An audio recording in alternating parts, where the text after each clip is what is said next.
வணக்கம். பிராணாயாமத்துல வந்து முதல் பகுதி, 2வது பகுதி, 3வது பகுதின்னு இருக்குது. எல்லாமே நம்ம எடுத்தோனே அதை இதையும் குண்டக்க மண்டக்க செய்ய முடியாது பிராணாயாமத்துல.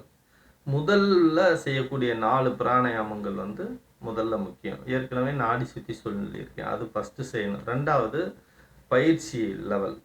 பயிற்சி படிப்படியான பயிற்சிகள். இது 4 விதமான பயிற்சிகள் இருக்கு.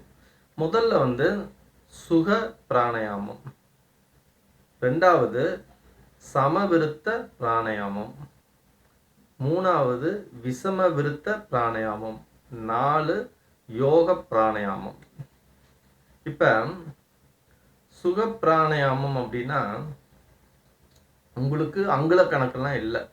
இத்தனை அங்குலம் மூச்சை இழுக்கணும், இத்தனை அங்குலம் அடக்கி இருக்கணும் அப்படிங்கிற கணக்கு வழக்கு எதுவுமே கிடையாது. உங்களால் ஒரு குறிப்பிட்ட லெவலில் உங்கள் நுரையீரலோட சக்திக்கு ரிலாக்ஸாக மூச்சை இழுக்கணும். ரொம்ப தம் கட்டியெல்லாம் இல்லை, ரிலாக்ஸாக மூச்சை இழுத்து ரிலாக்ஸாக மூச்சை விடணும். இது எப்படின்னா நான் உதாரணத்துக்கு செஞ்சு காமிக்கிறேன்.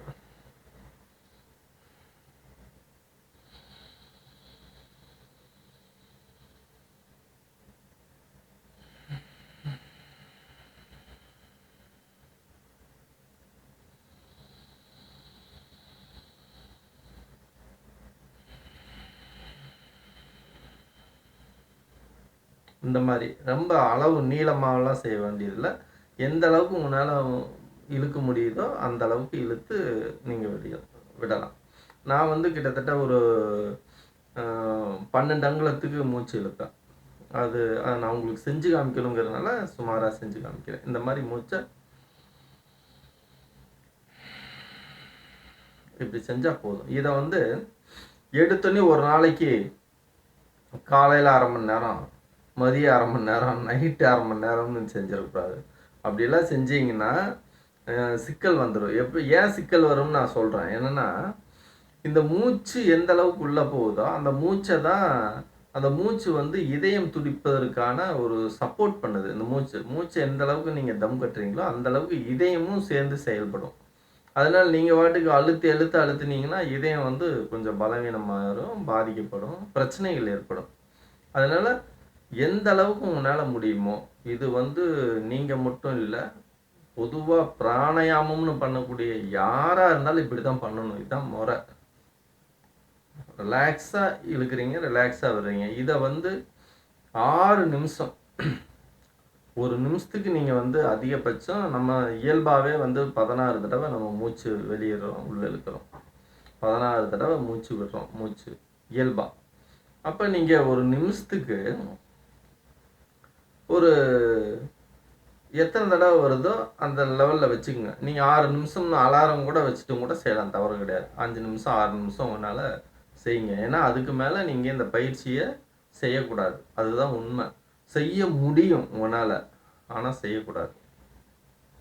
நீங்கள் 6 நிமிஷம் செய்யுங்க. 6 நிமிஷம் காலையில் ஒரு 6 நிமிஷம், மதியம் சாப்பிட்றதுக்கு முன்னாடி 6 நிமிஷம், நைட்டு சாப்பிட்றதுக்கு முன்னாடி 6 நிமிஷம். நீங்கள் எப்போ செஞ்சீங்கனாலும் சாப்பிட்றதுக்கு ஒரு 1/2 மணி நேரத்துக்கு முன்னாடி செய்யுங்க. அப்போ தான் மூச்சு கரெக்டாக இருக்கும். உங்களுக்கு அது ஒரு பயிற்சியாக இருக்கும். இப்போ இந்த பயிற்சியை வந்து நீங்கள் கரெக்டாக அதை ஃபாலோ பண்ணுங்கள். இது வந்து சுக பிராணாயாமம். இது வந்து ஈஸியாக செய்கிறது. இதை நீங்கள் வந்து குறைஞ்சது ஒரு வருஷத்துக்கு இந்த பயிற்சியை வந்து நீங்கள் மேற்கொள்ளணும். இது சாதாரண பயிற்சி கிடையாது. ஆசன வாழ்க்கையிலேயே கிட்டத்தட்ட உங்களுக்கு 20% மேலே நீங்கள் ஞான வாழ்க்கையை தொட்டு வந்திருப்பீங்க ஆசனத்திலே. இப்போ பிராணாயாமம் போது இது ஒரு வருஷம் செஞ்சீங்கன்னா உங்களுக்கு என்னம்னா, இந்த மூச்சு வந்து உங்களுக்கு இயல்பான தன்மைக்கு ஓரளவு உங்களுக்கு கண்ட்ரோலில் வரும். நீங்கள் இழுக்கிற இழுவுக்கு வந்துடும். அதுக்கப்புறம் தான் நீங்கள் என்ன பண்ணணும்னா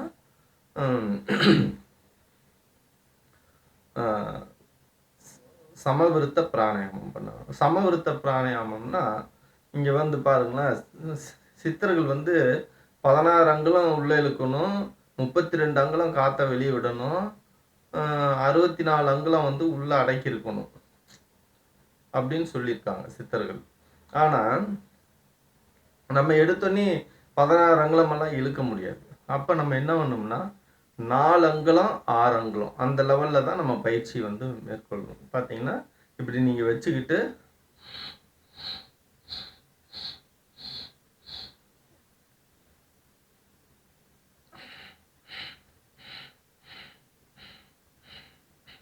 இப்படி தான். இதுதான்.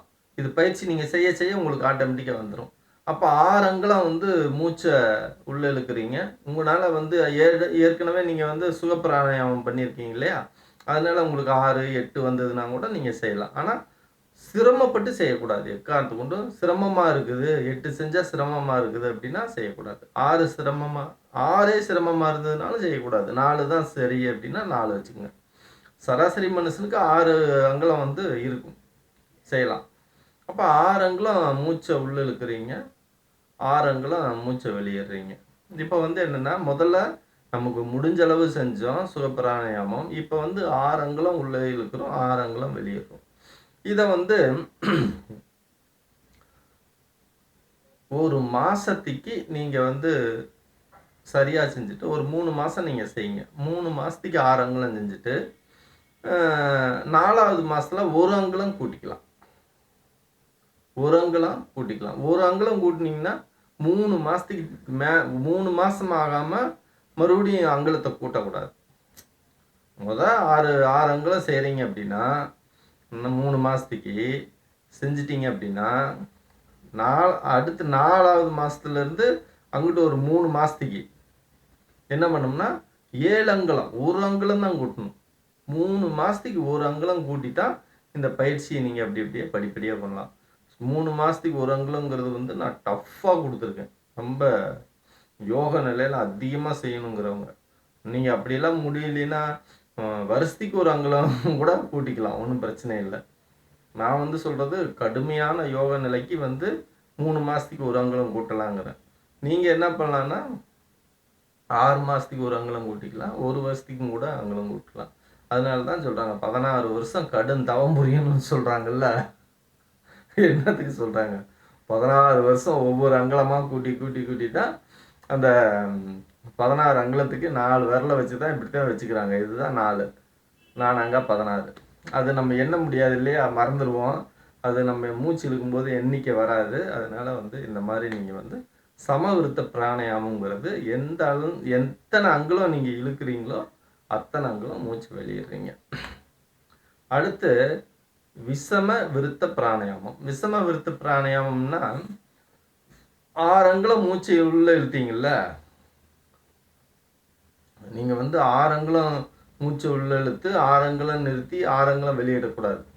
நீங்கள் வந்து அதிகபட்சம் ஒரு 10 அங்குலம் போனதுக்கப்புறம் தான் விஷம விருத்த பிராணாயாமத்துக்கே வரணும். ஏன்னா உங்களோட முடிஞ்சு போச்சு, 16 அங்குலம் என்னால் வந்து மூச்சை இழுக்க முடியுது, 16 அங்குலம் மூச்சை வெளியிட முடியுது அப்படின்னா தான் நீங்கள் வந்து விஷம விருத்த பிராணாயாமத்துக்கே வரணும். ஏன் அதுக்கு பேரே வச்சுருக்கான் பாருங்க, விஷமம். விஷமம்னா சிக்கலானது, விஷம்னா கொஞ்சம் ஒரு சூழ்ச்சியானது, சிக்கலானது. அதனால தான் அதுக்கு பேரே வச்சுருக்கான் விஷம விருத்த பிராணாயாமம். விஷம விருத்த பிராணாயாமம் வந்து நீங்கள் இதில் வந்து 16 அங்குலம் வந்து மூச்சை இழுத்தீங்க, 16 அங்குலம் மூச்சை வெளியிட்டீங்க அப்படின்னா நீங்கள் அடுத்த லெவலுக்கு நீங்கள் தைரியமாக போகலாம். என்ன பண்ணலாம்? அடுத்து நீங்கள் வந்து 16 அங்குலம் விஷம விருத்த பிராணாயாமம் பண்ணி 16 அங்குலம் மூச்சை இழுத்துட்டீங்க, உள்ளே வந்து நிறுத்துறீங்க. எத்தனை அங்குலம்? 4 அங்குலம். 4 அங்குலம் நிறுத்திட்டு 16 அங்குலம் விடுறீங்க.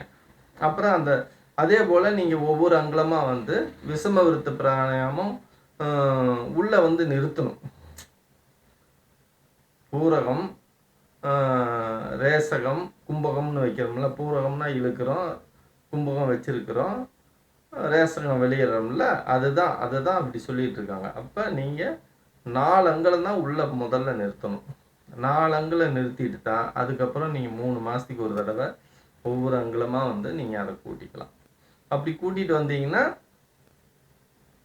16 அங்குலம் சுவாசத்தை இழுத்து 16 அங்குலம் உள்ள நிலைநிறுத்தி 16 அங்குலம் வெளியே விட்டிங்கன்னா விஷம விருத்த பிராணாயாமம் முற்று பெறுஞ்சிடும். அதுக்கப்புறம் யோக பிராணாயாமம். யோக பிராணாயாமம்ங்கிறது